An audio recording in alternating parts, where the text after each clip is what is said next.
1절로부터 23절까지의 말씀 우리 한 절씩 교독하면서 읽도록 하겠습니다.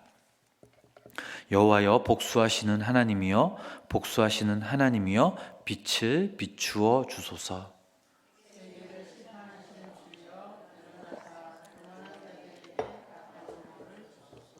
여호와여 악인이 언제까지 개가를 부르리까?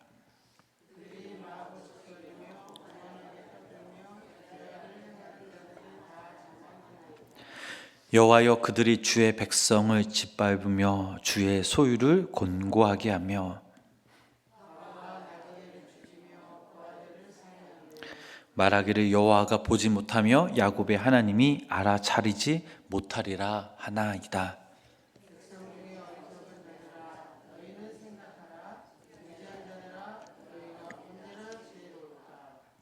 귀를 지으시니가 듣지 아니하시랴 눈을 만드시니가 보지 아니하시랴.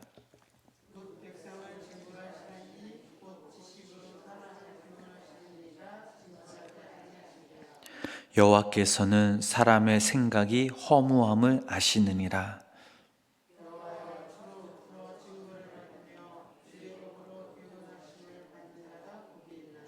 이런 사람에게는 환난의 날을 피하게 하사 악인을 위하여 구덩이를 팔 때까지 평화를 주시니라.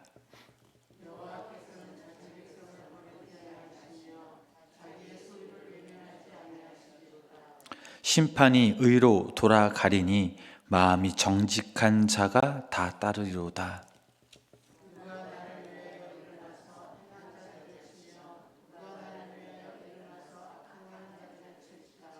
여호와께서 내게 도움이 되지 아니하셨더라면 내 영혼이 벌써 침묵 속에 잠겼으리로다.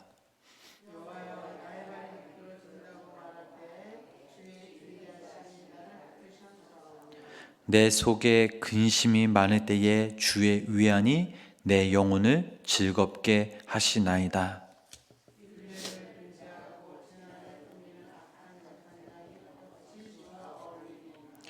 그들이 모여 의인의 영혼을 치려하며 무죄한 자를 정죄하여 피를 흘리려 하나.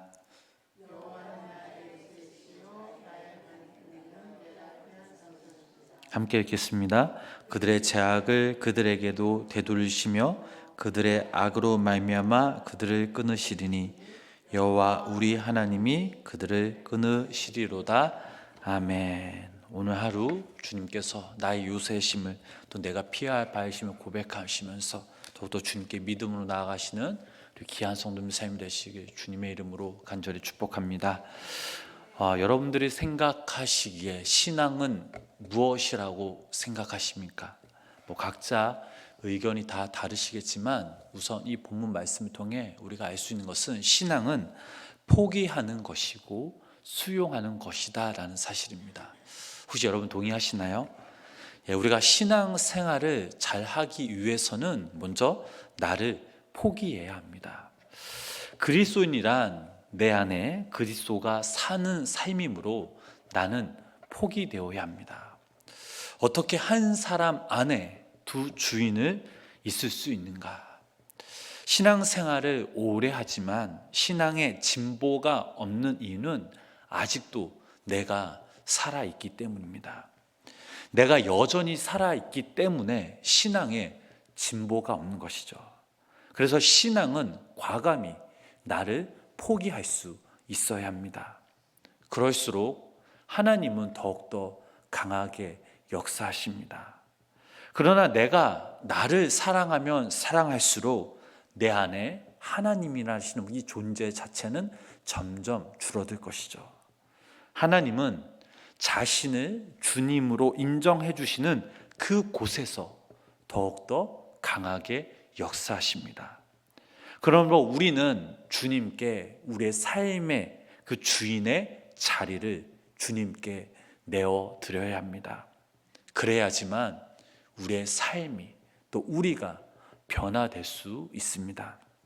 그런데 우리는 늘 주님을 손님으로 취급하고 있기 때문에 신앙에 능력이 없고 이 신앙에 진보가 없고 이 신앙에 재미가 없는 것이죠.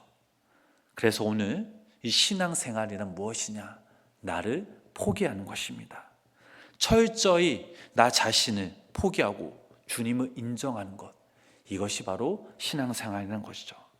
두 번째로 신앙생활을 잘 하기 위해서는 모든 것을 수용할 수 있는 믿음이 있어야 합니다. 거부하지 않고 모든 상황을 수용하는 것입니다. 잘 되는 상황뿐만 아니라 실패와 아픔과 상처와 질병까지도 수용할 수 있어야죠.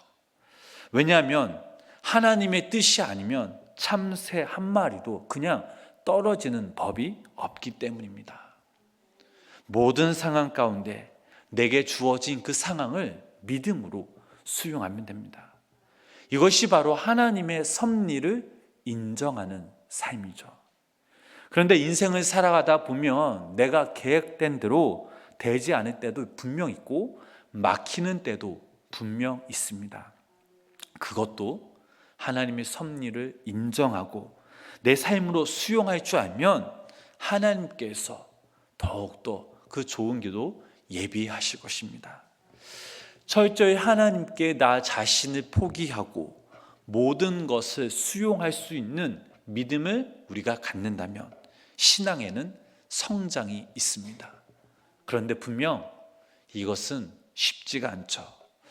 오늘 본문 말씀에서 시인은 하나님 앞에 이렇게 기도하고 있습니다. 자, 우리 본문 1절로부터 7절까지의 말씀을 우리 다시 한번 우리 함께 읽어보도록 하겠습니다. 여호와여, 복 주시는 며 복수하시는 하나님이여, 빛을 비추어 주소서. 세계를 심판하시는 주여, 일어나사 교만한 자들에게 마땅한 벌을 주소서. 여호와여, 악인이 언제까지 개가를 부르리까? 그들이 마구 짓거리며 오만하게 떠들며 죄악을 행하는 자들이 다 자만하나이다. 여호와여, 그들이 주의 백성을 짓밟으며 주의 소유를 곤고하게 하며 가부와 나그네를 죽이며 고아들을 살해하며 말하기를 여호와가 보지 못하며 야곱의 하나님이 알아차리지 못하리라 하나이다. 아멘. 자, 하나님을 욕하고 하나님을 무시할 수밖에 없는 그런 상황입니다. 자, 이런 상황이 수용이 안 되는 상황이죠. 용납이 안 되는 상황입니다. 우리에게도 분명 이런 상황들이 분명 존재합니다. 선한 사람들이 힘들고 하나님을 잘 믿는 사람들이 때론 고난을 받습니다. 반대로 악인이 잘 되고 하나님을 욕하는 사람들이 번성합니다. 자, 이런 상황이 수용이 될까요? 수용이 되기가 참 쉽지 않죠. 이해가 안 되는 상황입니다.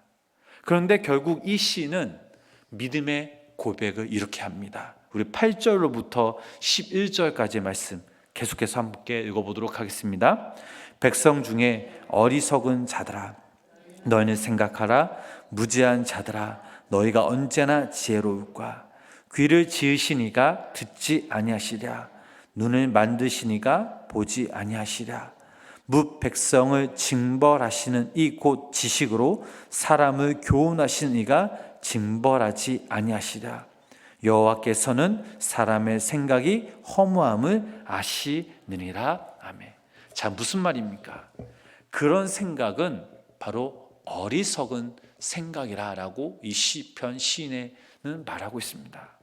왜 그렇습니까? 오늘 본문 말씀에도 나와 있지만 귀를 만드신 그 하나님이 다 듣고 계신다는 그것을 몰라서 하는 소리다라는 사실이죠.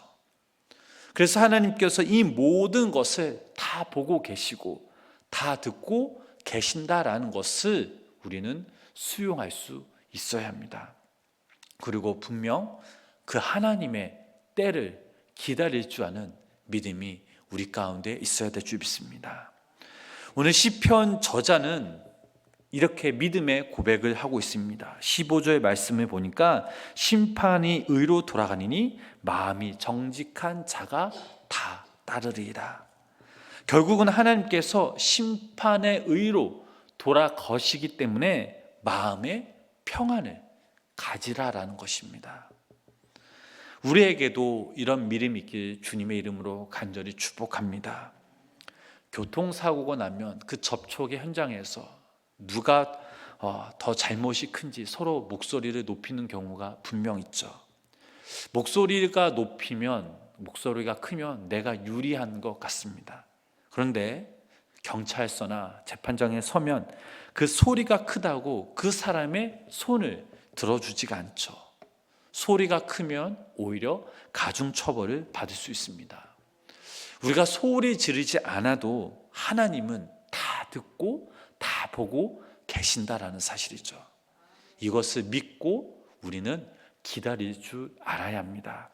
23절 말씀을 보니까 또한 이런 말씀이 있습니다. 그들의 죄악을 그들에게로 되돌리시며 그들의 악으로 말미암아 그들을 끊으시리니 여호와 우리 하나님이 그들을 끊으시리로다. 이렇게 말씀하고 있습니다.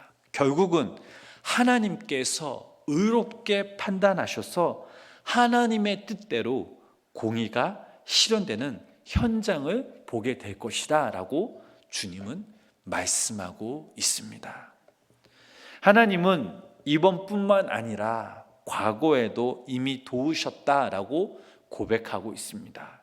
17절 말씀을 보니까 여호와께서 내게 도움이 되지 아니하셨다면 내 영혼이 벌써 침묵 속에 잠겼으리로다 라고 말씀하고 있죠. 자, 이 말씀은 오늘날 내가 과거에 하나님께서 어떻게 역사하셨는지 증거가 되는 것입니다. 오늘도 이 새벽 내가 살아있다라는 것은 하나님의 역사를 여기 모인 우리 성도님들의 삶을 통해서 보여주고 계십니다. 그렇다면 오늘의 우리의 삶 속에서 일어나는 모든 그 상황들을 하나님께 믿고 맡기며 또 그 상황들을 우리가 받아들이고 하나님의 뜻을 기다릴 줄 아는 삶을 살아가야 할 이유가 바로 여기에 있다라는 사실이죠. 18절 말씀을 계속해서 보니까 여호와여 나의 발이 미끄러진다고 말할 때에 주의 인자심이 나를 붙드셨사오며 라고 말씀하고 있습니다. 하나님은 우리에게 위기가 닥칠 때마다 붙들어 주셨다라는 고백입니다.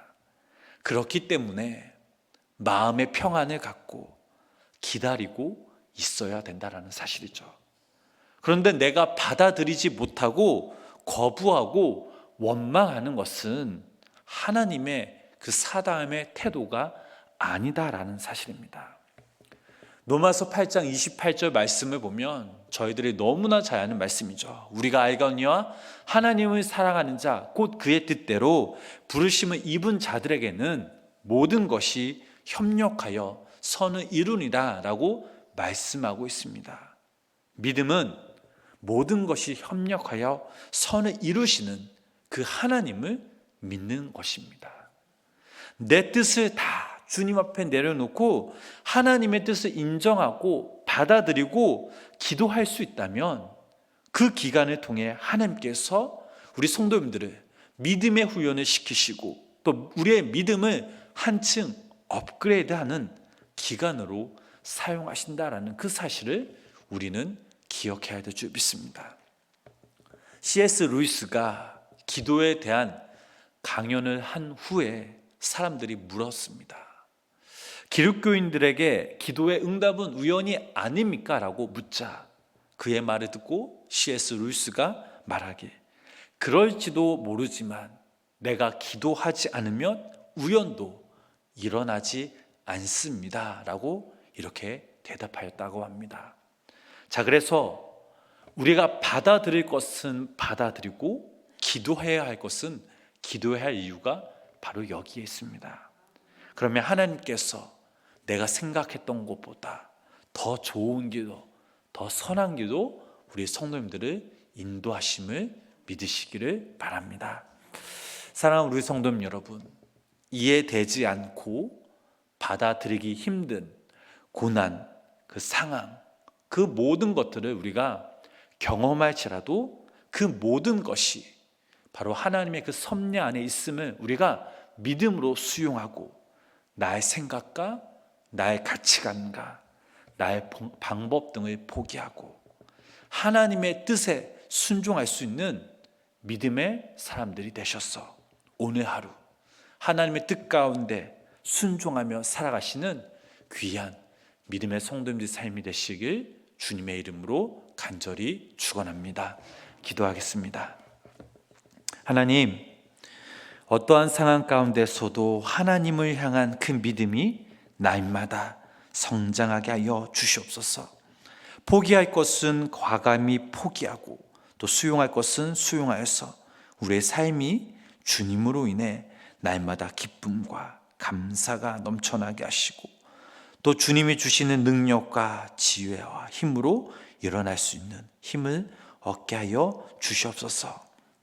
오늘도 이 시간 그 주님이 나의 피난처 되심을 고백하면서 어떠한 상황 가운데서도 주님을 더욱더 의지하고 주님 한 분만을 바라보면서 우리의 삶의 그 자리를 주님께 내어드리는 귀한 믿음의 성도님들의 삶이 되도록 주님 인도하여 주시옵소서. 매일매일 주의 전에 모여서 하나님께 간구하는 우리 성도님들의 그 마음 주님 아시지 않습니까? 오늘도 이 새벽 우리의 간절한 그 마음, 간절한 기도 제목들이 있습니다. 하나님, 내 힘과 내 능력과 내 지혜로 해결할 수 없는 우리 삶의 문제들, 기도 제목들, 이 모든 것들을 우리가 주님 앞에 다 내려놓고 주님 한 분만을 의지하며 주님께 부르짖으며 갈급한 마음으로 우리가 주님 앞에 나아갑니다. 오늘도 이 새벽 주님 우리의 기도를 외면하지 마옵시고 우리의 작은 숨소리조차 응답하시는 그 주님께서 오늘 이 시간 성령님 함께하여 주셔서 성령님의 따스함을 느끼며 하나님께서 우리를 고이 품어 안아 주시고 우리의 기도에 기구해 주셔서 당신의 때에 당신의 방법으로 우리 기도 제목들 응답받게 하시고 우리 또한 그 하나님의 기다릴 때를 기다릴 줄 아는 믿음을 우리에게 부어 주시옵소서. 예수님의 이름으로 간절히 기도드렸습니다. 아멘.